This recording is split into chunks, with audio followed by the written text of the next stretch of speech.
Hello, happy new year. Almost. It's New Year's Eve 2024, and I thought I'd just do a very short, just little thank you for watching the channel. Yeah, a little update on the last week of 2024 on the channel. So I've just had a little look here. Apparently, see, actually, if I go to YouTube, I can kind of show.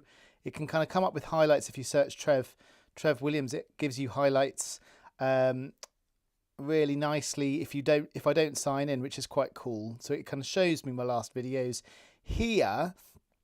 You can see my last Happy Christmas broadcast. Since then, I've done Kennington's amazing lights show. If you've not been there, I'm not sure if they do it after Christmas, but it's really good. The Broad Street Christmas Market, someone did mention to go and have another look, which I did, and saw the second half of it. And it is actually open for, I think, another week, sort of into January. So the second half of the Christmas market, and went on the carousel with my mum, who was very happy about that. And yeah, a little spinning cup video. And yeah, we went to Crewe, so there's a couple of ones of Crewe. Winterley Pool is in Haslington, so a little POV. Let's just show you that because that's quite pretty.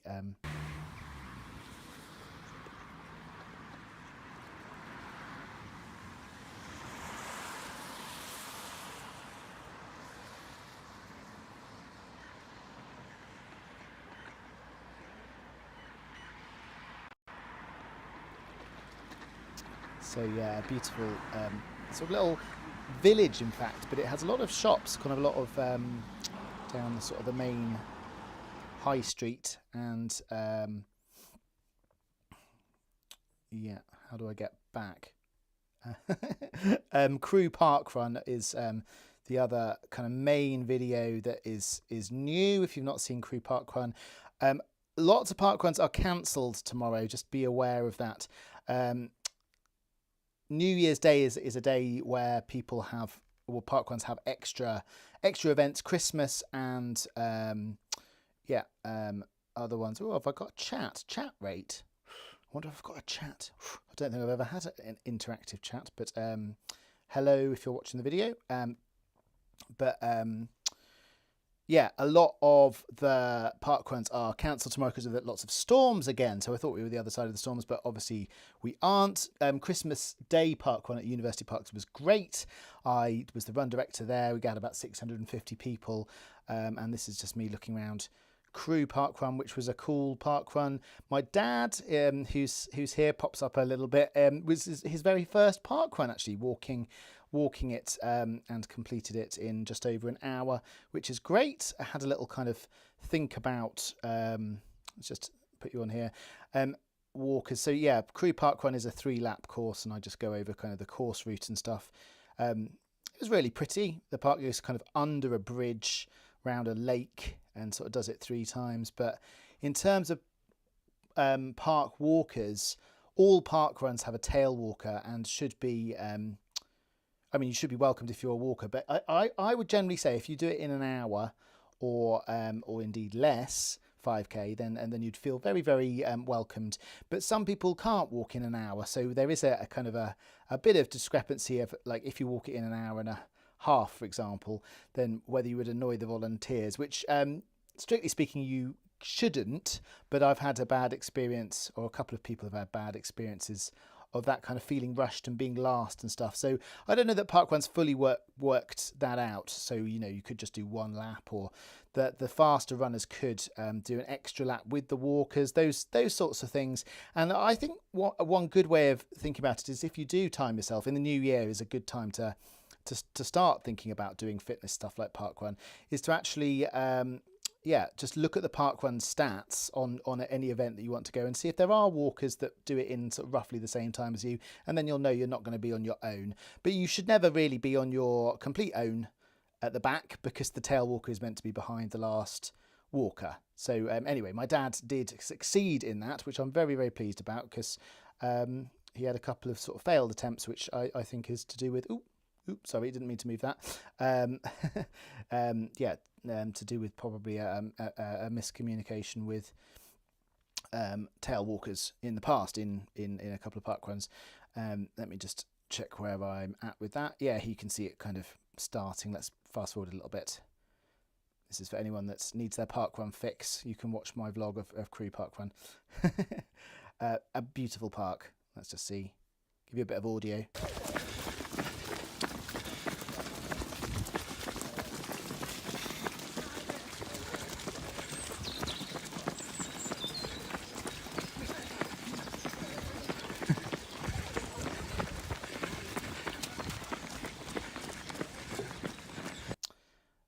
Okay, and if I just stop that a sec and have a look if there's any more content to just update you for the final one of 2024. I think I'll have to go back into here. There's a few shorts. Ukulele to guitar links.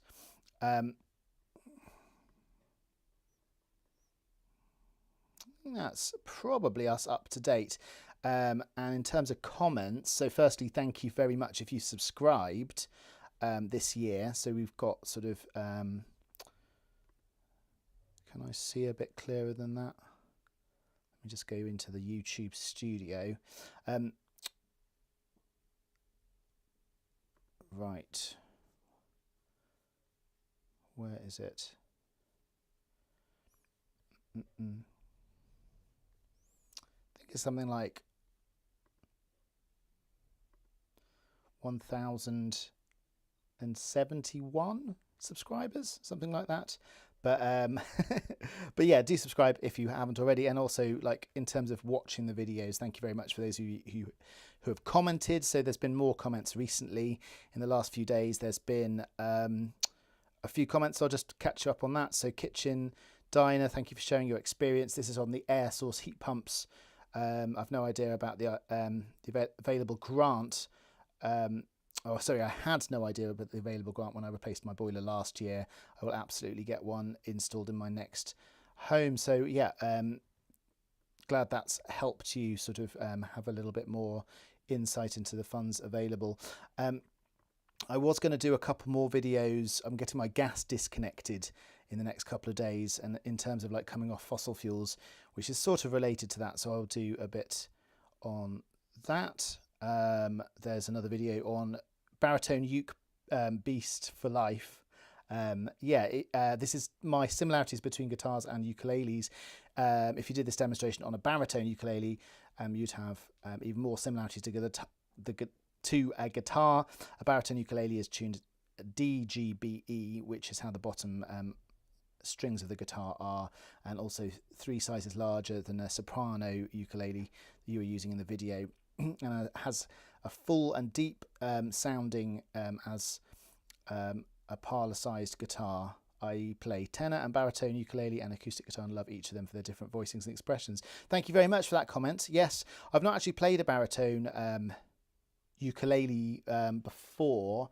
I've played various different instruments with sort of different strings, and the soprano ukulele is my favourite just because it's so portable. But yeah, you can get kind of bigger ukuleles that have the lower tone, and yeah, I love the tone of the guitar too. That's what I think. Guitar's probably my favourite instrument, other than piano also, although it's harder to transport it. So the ukulele, the soprano ukulele, is really just the most portable instrument for me. So it's one that kind of wins a lot of points just being able to put it in a rucksack or a pannier on a bike and then cycle down. But yeah, thank you very much. Baritone ukulele, I will look into that. I'll try and get my hands on one to have a little play and see its similarities.